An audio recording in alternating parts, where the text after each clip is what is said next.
Čo keby ste mali špeciálny skafander, ktorý by vám umožnil prežiť niekoľko sekúnd na rôznych planétach slnečnej sústavy? Asi by to bolo fakt len niekoľko sekúnd. Ako by to vyzeralo? Merkúr. Na dennej strane by vás spálila teplota 430 stupňov, čo je približne teplota valiacej salávy. Na nočnej strane by ste zamrzli pri mínus 180 stupňoch. Čo by ste si vybrali? Venuša. Tu vás do niekoľko sekúnd rozdrví atmosféra. Tlak je taký obrovský, že by vás žiaden skafander nezachránil.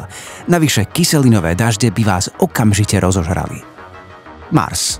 Mars vyzerá pokojne, ale nízky tlak by spôsobil, že by vám v priebehu pár minút vyvrela krv. A dýchať oxid uhličitý, to by vás rýchlo dorazilo. Jupiter. Tu by ste sa ani nedostali na povrch, gravitačná sila je taká silná, že vás rozdrví ešte v atmosfére. Saturn. Podobne ako Jupiter. Do jeho plynového pekla by ste padali niekoľko minút, kým by vás gravitácia roztrhala na kúsky. Urán a Neptún.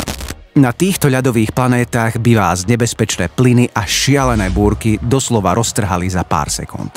Každá planéta ponúka vlastnú unikátnu katastrofu. Tak čo, ktorú by ste si vybrali? Alebo zostali by ste radšej na Zemi?